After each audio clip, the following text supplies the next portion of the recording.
With the worldwide celebration kind of basically wrapping up at this point, I feel like there's been quite a bit of, not yapping, I think yapping is too strong of a word, but there's a lot of discussion about, was this celebration good?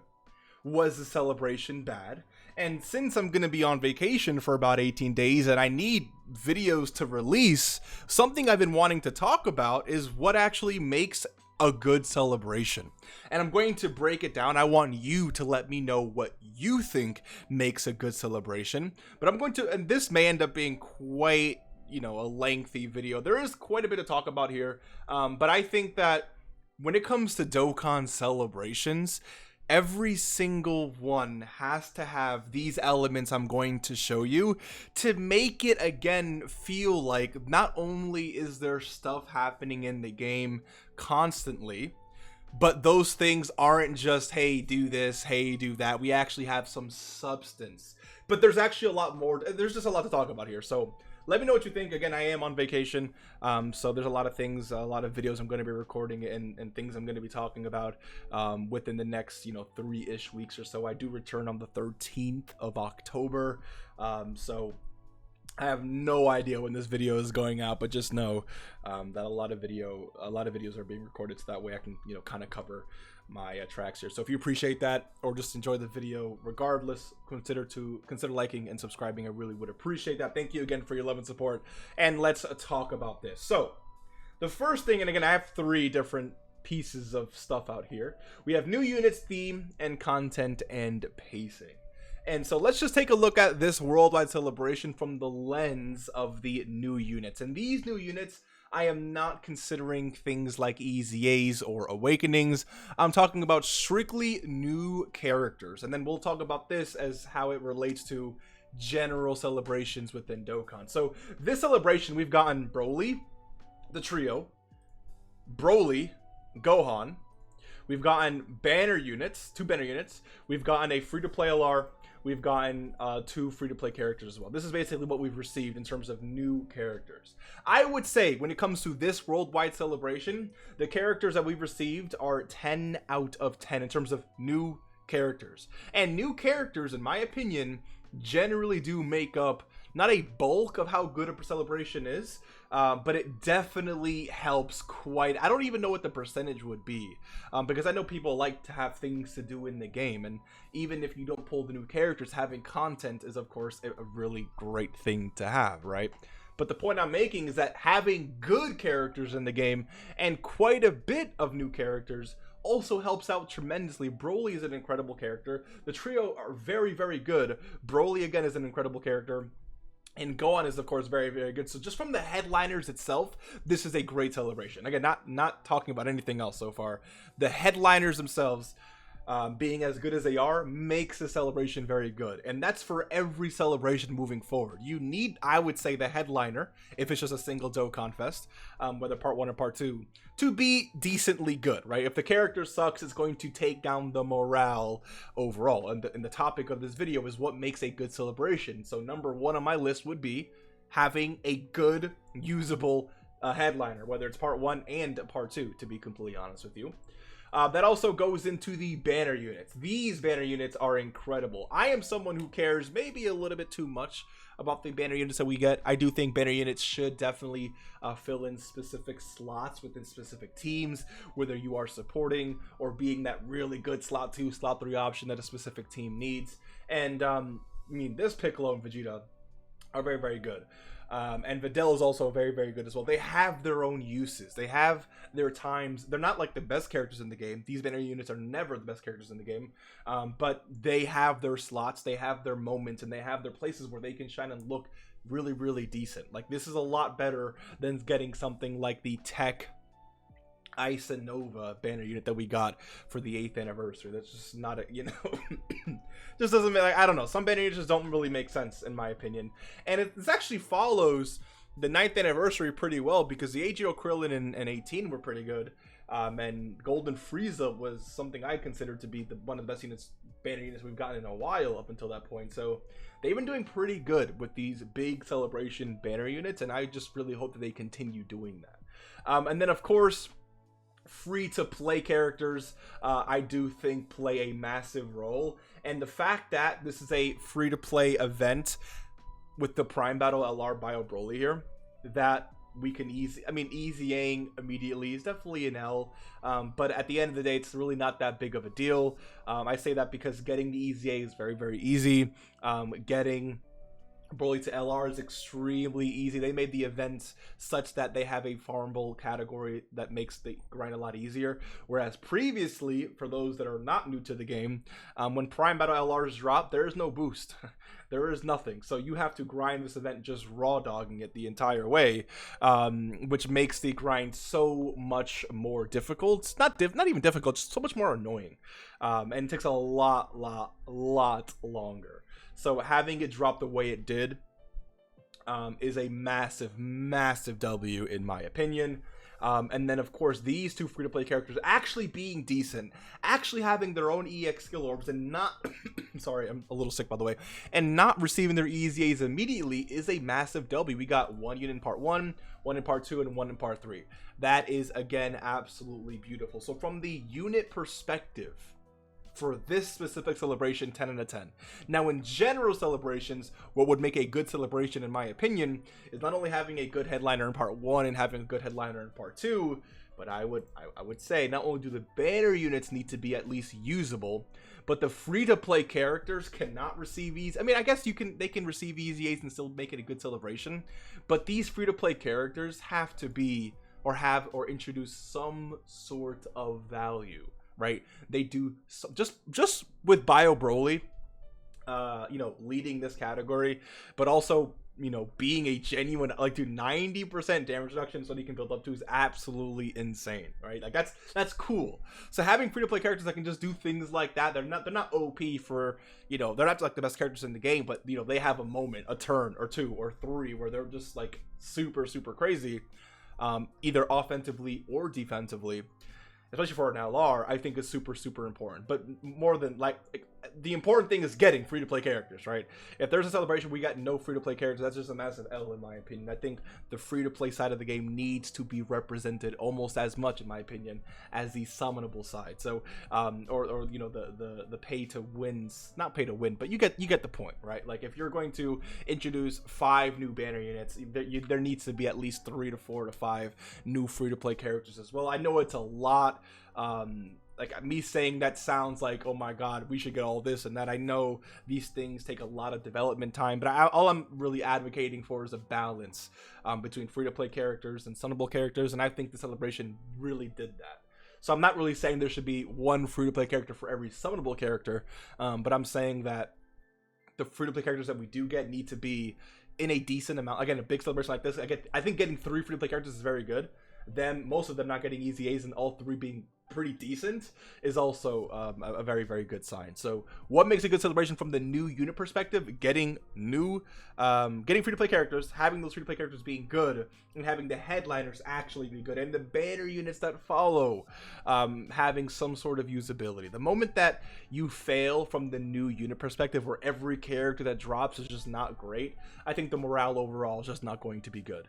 And then we move on to the theme, and I had an idea here that I've seen multiple people talk about, but I don't know really why they don't do it. And this really helps with the immersion of the theme that we're going for. So with this worldwide celebration, obviously the theme is movie heroes and movie bosses. Now, let's say another example would be something like Dragon Ball Saga. Let's say there is a new Dragon Ball Saga Goku coming out. So then the theme would be Dragon Ball Saga. So everything I'm going to show you would apply to the Dragon Ball Saga category, but I built this, or I made this, just as an example as to things that, and this kind of goes into the content side of things as well, but when clearing stages with movie heroes or movie bosses category characters, you get an extra Zenny drop percentage. An extra percentage of, Zenny, whatever the case is. Extra drop rate for training, support, treasure, and orb items. 20% buff to character drops, as well as awakening middle drops, and then link level rate for those specific characters goes up. So imagine you're grinding links now that the Dragon Ball Saga team is here. You want all these Dragon Ball Saga characters to be linked up with each other. Now it's time to link level them. Now the chance of them getting their links up is going to be quite a bit higher, which helps and makes the linking the link leveling process a lot faster for those specific category characters.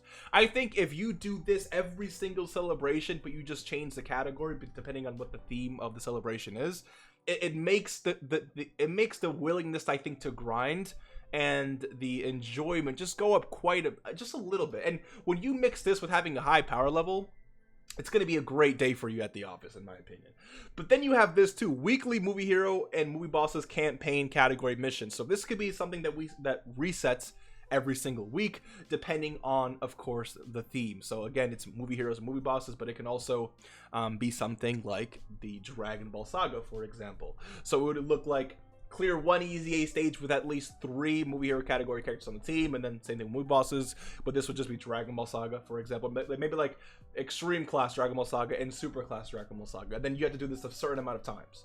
So this is also, this plays really well into the content, but this gives you every single week something to do, and the rewards can be 3 Dragon Stones each, 4 Dragon Stones each mission that you complete, 5 Dragon Stones, 1 Dragon Stone and some orbs, some Kais, whatever the case may be. But you know, every single week we're going to get a new batch of missions that are going to play into the theme of the celebration. So you're not just simply sitting there every single day waiting for the new piece of content to drop. No, besides the new missions and besides the special missions and you know, besides the new characters that you can grind, you also have things that you actually have to go out and do. It's like almost like quests, for example, right? Clear 1 legendary event under 8 minutes with at least 3 movie hero category characters on the team. So this can be legendary Frieza event, legendary Goku, the GT version of legendary Goku, whatever the case may be. And then of course the same thing with the other category. And then clear any event in 1 turn while dealing 999 million damage to the enemy while using at least blah blah blah on your team. Again, these are just made up missions that I made up on the fly. So this can literally be anything. Every single, maybe there's like a pool, right, of 20 different easy missions, 20 or 15 or 10 different medium missions, and 10 different hard missions, and they just cycle in and out, and they're basically randomized every single week. So that way, when a new week drops, you know, with a new category, or a new celebration drops with a new category, now you have to do basically some of the same missions, or maybe tweaked a little bit, because obviously some categories are stronger than others, but tweaked so that, you know, you can get it done. But again, it gives you something else to do in the game, something else to look forward to, and maybe the rewards can be so good that maybe you get like a free multi out of completing all these throughout the week, or maybe you have to complete this quite a bit of time, so it takes you quite a bit of time to get all that stuff done, whatever the case may be, right? But I think having like bonuses like this, as well as stuff like this, helps with just the immersion. Sometimes we're in a celebration in Dokkan, and I don't really remember what the theme of the celebration is. Like, you know, like if the Dokkan Fest characters are like World Tournament themed, then yeah, the units are World Tournament themed, but nothing else in the game feels World Tournament themed. And you know, things like Infinite Dragon Ball History definitely help with things like that. But I want to be able to hop into the game and not be forced to run. Like, these missions shouldn't necessarily be forced upon you. You can complete them if you want. There's no, like, you know, crazy... It's just Dragon Stones and other rewards that you can use to do whatever you want to do in the game, right? So, like, once the celebration goes away, it doesn't matter that you didn't complete this. It's okay, right? But it's just something else that you can do and that you can look forward to. And you can try to challenge yourself depending on whatever you want to do in the game. But I think something like that really does matter, and that's why I put it in the theme category, because I think it helps immerse you into the theme of what the celebration is. And I think that is what makes a good celebration. If I'm hopping into a celebration and everything I'm doing feels like Majin Buu Saga, it feels like I'm reliving Majin Buu Saga, it feels like I'm you know, all these little events here and there are making me remember, and you know, everything feels like the game. I don't know, I don't really know how to word it. It's just, I think when I hop into the game, I should be feeling what the celebration is. And I also know that's subjective for everyone, but it's like, oh my god, you know, Majin Buu Saga celebration, the new characters Majin Buu Saga, and that's really it. Nothing else in the game is really giving those Majin Buu Saga vibes. I think it takes away from someone's ability to not only enjoy the celebration, but also really, like, you know, connect with the celebration, which I think also just ends up with people like not playing the game as much or not really caring, whatever the case is. And I understand that people don't care about certain sagas more than others, but I think it's still really cool if we were to get missions like this or bonuses like this that make it such that when there's a new celebration, the usage rate of those characters with that specific category through the roof because of these missions, because of these bonuses, and everything else that follows. So that's just my opinion there.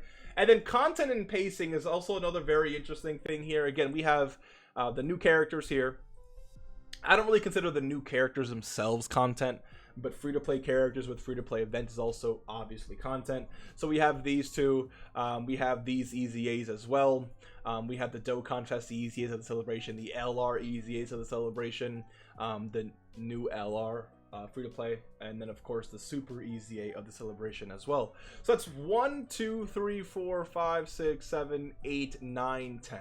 When it comes to pacing, if they dropped one of these every single 3 days, you have a whole month's worth of content there. Now, I know that's not realistic. I know that the data download, of course, would not really support that. I mean, you have to have the data download every like 3 days. Like, I don't really know how the pacing would work, but it would be, can you just imagine for a second, if we got one of these things literally every 3 days, it would actually feel overwhelming. The amount of content that we get. Imagine, boom, new character, 3 days later, new character, 3 days later, new free-to-play EZA, 3 days later, new free-to-play EZA, 3 days later, new Dokkan Fest EZA, 3 days later, another Dokkan Fest EZA, 3 days later, an LR EZA, 3 days later, another LR EZA, and then a Prime Battle LR drops, and then boom, Super EZA dropped 2 days out. Like, that sounds like a lot. But people would argue the celebration didn't really have a lot of content. And I don't think it's due to the lack of content. I think it's due to the lack of pace management, but also the things I was talking about here before, which is having these missions that immerse you into the celebration. Having things that reset weekly, that reset monthly. Something like Ultimate Clash, which there's something to look forward to every single month too. But things like that, so that way there's something going on in the game every single week. So imagine, for example, instead of Turles dropping, you know, during the, let's say, countdown, imagine the countdown celebration had these two free-to-play characters. They dropped as is, you can awaken them right away, and there was like some missions attached to them, right? Now imagine each character that dropped throughout the celebration, each new character, got their own like character quest thing. Again, just more things to do. So now, because guess what? When you grind this character up, there really is no incentive to do anything with the character. You just want to get the character, put them on a team, maybe run like one event with them, rainbow them, and that way you got your tickets, your missions, you're good to go. But now, if every new character had their own unlockable character quest where you have to do things like using the character to deal the final blow 3 times, using the character to clear any event 7 times, increase the links of blah, blah, blah, blah, whatever the case is. Now you have to actively use the character. Not only is it beneficial because now, you know, you can easily award 3 Dragon Stone per, which makes it every single time a new character drops in the game, you know, not only is there an event to get that character, but each character now has their own character quest where you know for a fact you're getting at least 12 Dragon Stones. Which again is going to dramatically, again, like it doesn't have to be Dragon Stones, but it's just things like this that allow you to, or force you to actually, not force, again, these don't have to be super, like I wouldn't lock the, you know, the rainbow tickets behind a quest like this. But once you acquire a new character, they should have a little quest, you know, campaign thing where you do some random missions, some random events, you get just rewards for it, especially these free-to-play characters. So imagine that dropping for you and you.